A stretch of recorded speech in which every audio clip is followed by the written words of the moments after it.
শুধু ভালোবাসা ঈমানের দোহাই দিয়ে চললে হবে না, আনুষ্ঠানিকতাও পালন করতে হবে। শুধু মারেফত তত্ত্বজ্ঞানের দোহাই দিলে চলবে না, শরীয়তও লাগবে। শরীয়তের নামাজ, রোজা, হজ, যাকাত এগুলো পালন করতে হবে। হজ, যাকাত এগুলো হলো বন্ধুর বাড়িতে হাদিয়া নিয়ে যাওয়ার মতো, যে হাদিয়া প্রমাণ করে যে আমার অন্তরে ভালোবাসা আছে। কেউ যদি বলে যে আমি আল্লাহ রসুলকে ভালোবাসি, আল্লাহকে ভালোবাসি, অথচ আল্লাহর হুকুম পালন করে না, তার এই ভালোবাসার দাবি মিথ্যা, ভণ্ডামি। মৌলানা রুমি রহমতুল্লাহ আলাই তার এই জীবন দর্শন মসনবির মাধ্যমে আমাদের গল্পে সাজিয়ে, গল্পের ভিতর দিয়ে সেই জীবন দর্শন আমাদের সামনে উপস্থাপন করেছেন। আউযু বিল্লাহি মিনাশ শাইতানির রাজিম, বিসমিল্লাহির রহমানির রহিম। আমরা লক্ষ্য করেছি মৌলানা জালাল উদ্দিন রুমি রহমতুল্লাহ আলাই তার বিখ্যাত মসনবি শরীফকে গল্পে গল্পে সাজিয়েছেন, অর্থাৎ গল্পের পর গল্প তিনি বলে যাচ্ছেন, আর এই গল্পের ফাঁকে তিনি আধ্যাত্মিক রহস্যকথা ব্যক্ত করছেন। কেন গল্প দিয়ে তিনি তার এই কিতাবকে সাজিয়েছেন সে সম্পর্কে তিনি কয়েকটি উদাহরণ দিয়েছেন। এর মধ্যে একটা উদাহরণ হলো, বলছেন যে শিকারীরা যখন বনের দ্বারে যায় তখন জাল পাতে মাটির উপরে, যাতে ওই পাখিরা এসে সেই জালের মধ্যে আটকা পড়ে। কিন্তু জাল যেটা পাতে সেটা দেখা যায় না চোখে। এই জালের মাঝখানে শিকারী কতগুলো দানা ছিটিয়ে দেয়, পাখিরা আসে সেই দানা খাওয়ার জন্য। যখন দানা খেতে আসে তখন ওই জালের মধ্যে আটকা পড়ে।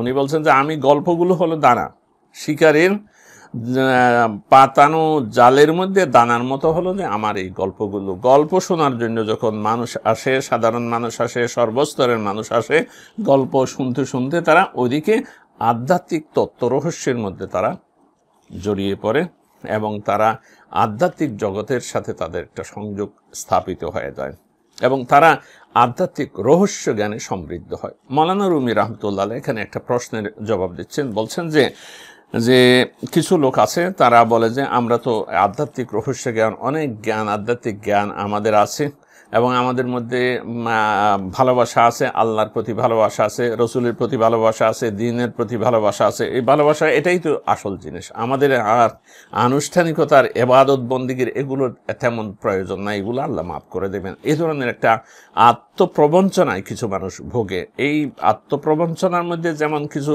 ফকির দরবেশ বা বন্ডপীরেরা আছে, মুরিদদেরকে বলে যে ওই মহাব্বতই যথেষ্ট, আল্লাহর মহাব্বত থাকলে, রসুলের মহাব্বত থাকলে পার করিয়ে নিয়ে যাবে আমাদেরকে, আল্লাহ রসুলের মহাব্বতে আমরা পার হয়ে যাব, অত আনুষ্ঠানিকতার জন্য এত ধর্তব্য হবে না। তাদের এই চিন্তাটা কিন্তু কত রিচ এবং সমৃদ্ধ, তাদের এই দর্শনটা, সেটা নজরুলের একটা কবিতার দুটি লাইনের মধ্যে আপনি দেখেন। নজরুল বলতেছে কি, খোদারও প্রেমের শরাব পিয়ে বেহুশ হয়ে রই পড়ে, ছেড়ে মসজিদ আমারও মুর্শিদ এলো যে এই পথ ধরে। এটা আধ্যাত্মিকতার একটা সবক মনে করেন, একটা দর্শন, একটা বক্তব্যকে তিনি উপস্থাপন করেছেন। কি, খোদার প্রেমের, আল্লাহর প্রেমের শরাব পিয়ে, শরাব পান করে আমি বেহুশ হয়ে রয়ে পড়ে, আমি বেহুশ হয়ে পড়ে রয়েছি।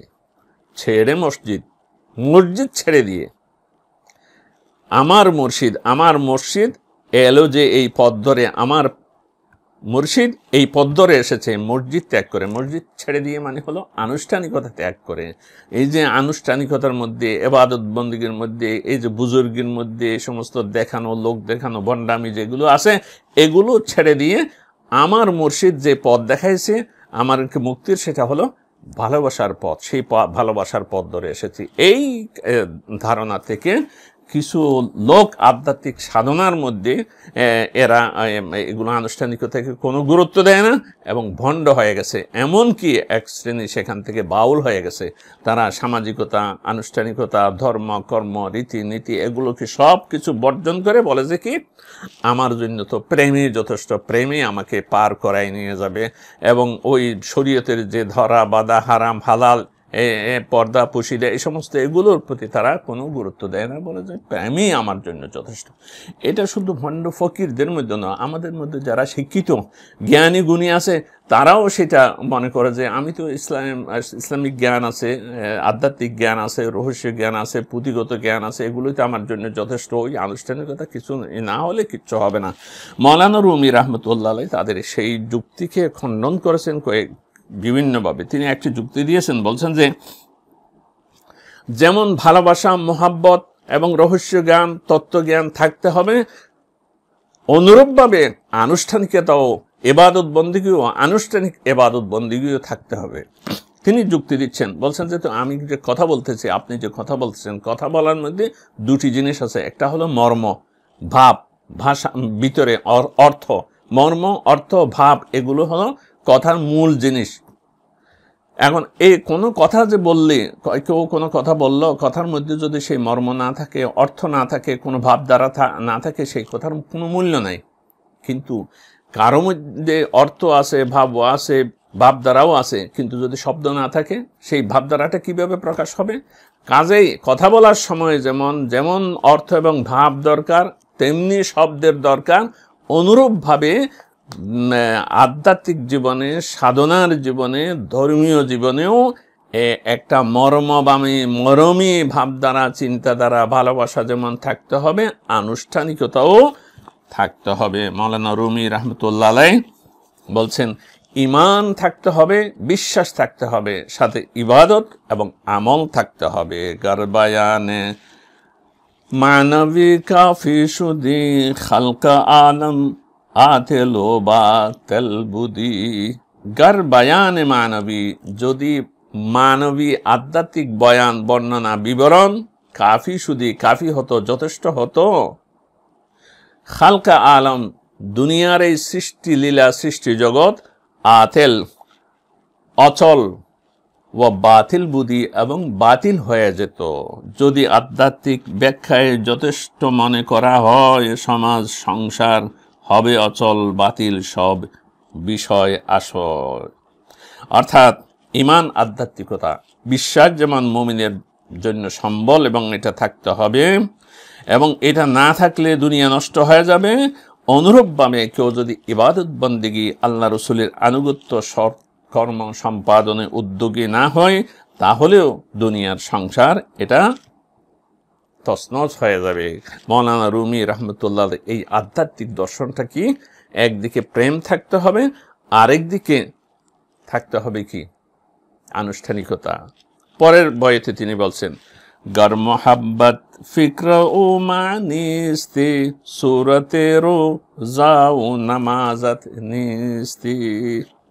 গর মোহাব্বত, যদি মোহাব্বত, ফিকরাত শুধু চিন্তা হয়, এবং মানিস্তি এবং মানি হয়। মোহাব্বত বলতে যদি শুধু চিন্তা, ভাবধারা, মর্মবাণী হয়ে থাকে, তাহলে নামাজ, রোজার বাহ্যিক আকৃতি নাই হয়ে যায়, এগুলো কোনো গুরুত্ব থাকে না। যদি গুরুত্ব নাই থাকে, আল্লাহ তাআলা সেগুলোর হুকুম দিল কেন?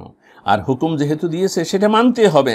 আর এগুলো আল্লাহর হুকুম না মাইনে কেউ যদি আধ্যাত্মিক সাধনায় অগ্রসর হতে চায়, সে বিভ্রান্ত হয়ে যাবে। মওলানা রুমি রাহমাতুল্লাহ আলাইহি চোখ খুলে দিয়েছেন আমাদের সামনে। যারা আত্মপ্রতারণায় ভোগে যে আমাদের আধ্যাত্মিক রহস্য জ্ঞান আছে, মহব্বত আছে, আল্লাহর মহব্বত আছে, আমার শরীয়তের ধার ধারতে হবে না, শরীয়ত থেকে মারেফত আলাদা, আমরা মারেফতের একটা ধর্ম বানাই নিছি, আর শরীয়তকে বলছে যে না এইগুলো আনুষ্ঠানিকতা, এগুলোর ধারে কাছে আমরা যাব না। তাদেরকে তিনি সতর্ক করে বলছেন, তার একটা গদ্যে লেখা বইয়ের নাম হলো ফিহে মা ফিহে, তার অর্থ রহস্যের ভিতর রহস্য। বইয়ের নামের অনুবাদটা বললাম ফিহে মা ফিহে।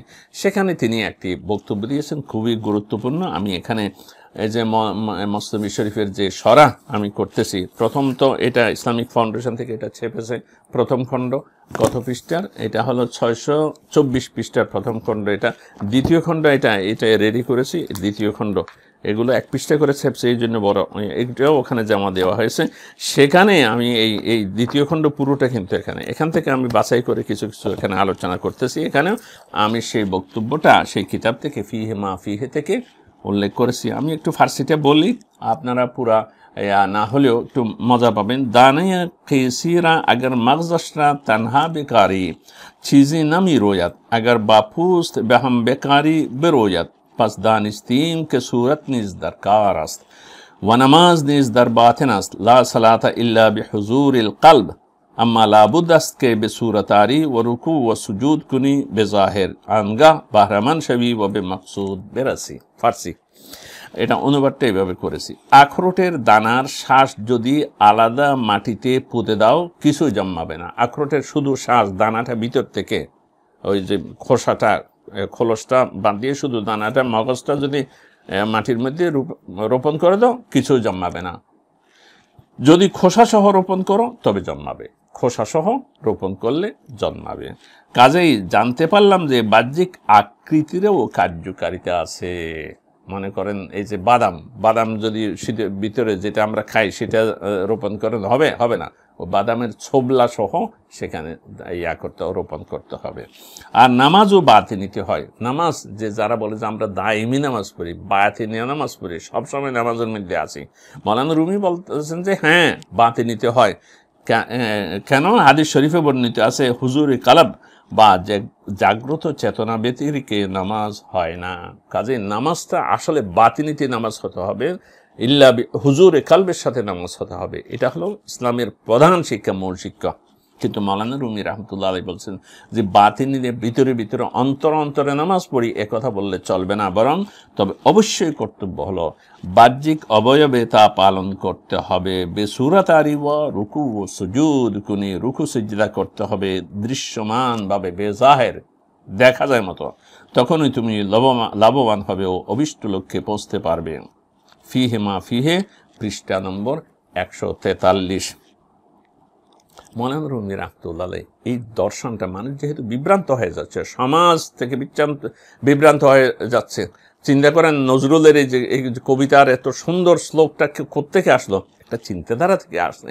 সেই চিন্তাধারা সংশোধন করার জন্য, শুধরানোর জন্য মওলানা রুমি রাহমাতুল্লাহ আলাইহি মসনবি শরীফে বিভিন্নভাবে চেষ্টা করেছেন। এর মধ্যেও তিনি এই যুক্তিটা, এই আলোচনাটা উনি উপস্থাপন করেছেন।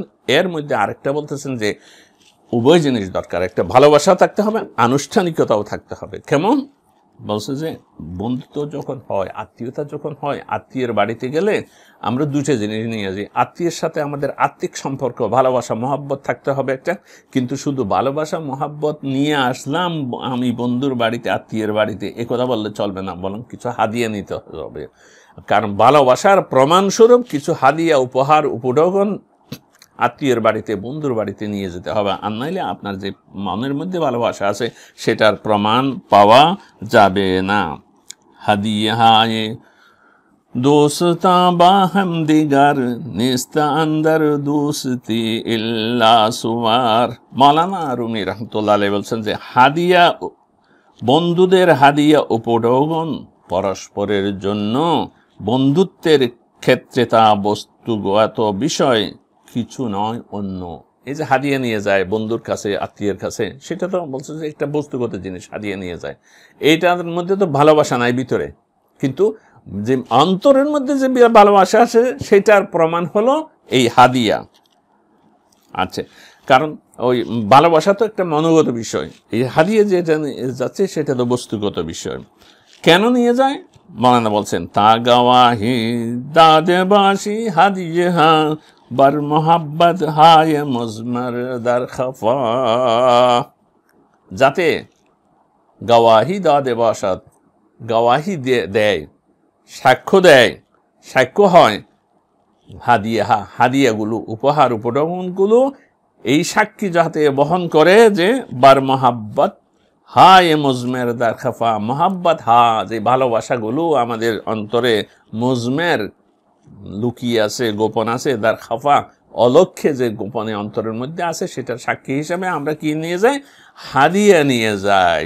উপহার, উপঢৌকন যেন একথার সাক্ষ্য দেয় যে গোপনে অনেক ভালোবাসা লুকিয়ে আছে বন্ধুর মনে। কাজেই ইবাদত বন্দেগী হাদিয়া দেওয়ার মতো। আল্লাহর কাছে যাইতে, আল্লাহর কাছে সান্নিধ্য অর্জন করতে হলে আল্লাহর কাছে হাদিয়া নিয়ে যেতে হবে, উপহার নিয়ে যেতে হবে। সেই উপহার হলো ইবাদত বন্দেগী, এগুলো হাদিয়া। আর এই হাদিয়ার দ্বারা প্রমাণ হবে আমার অন্তরে মহব্বত আছে। মৌলানা রুমি রহমতুল্লাহ আলাইহি বলতেছেন যে অনেক সময় মহব্বত না থাকলেও তো হাদিয়া নিয়ে যাওয়া যেতে পারে।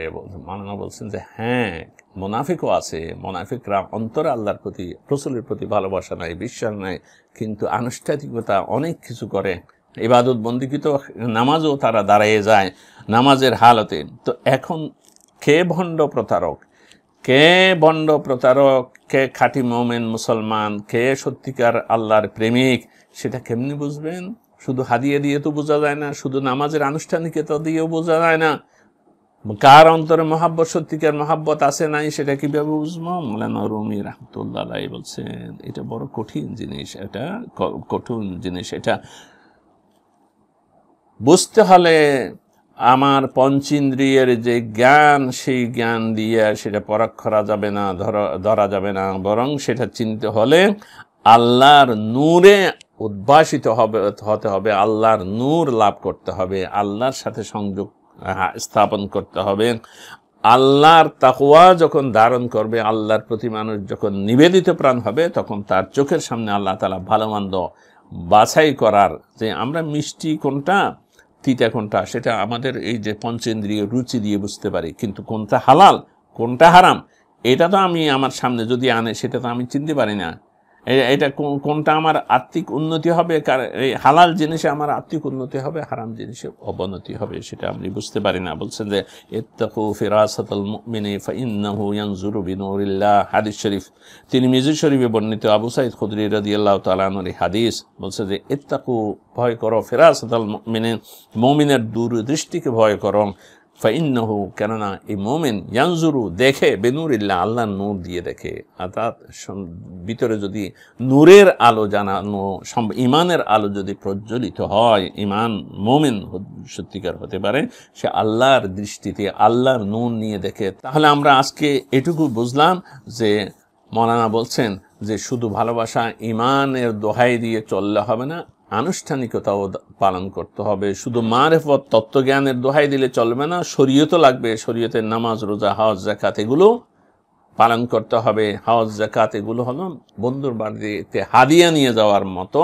যে হাদিয়া প্রমাণ করে যে আমার অন্তরে ভালোবাসা আছে। কেউ যদি বলে যে আমি আল্লাহ রাসূলকে ভালোবাসি, আল্লাহকে ভালোবাসি, অথচ আল্লাহর হুকুম পালন করে না, তার এই ভালোবাসার দাবি মিথ্যা, ভণ্ডামি।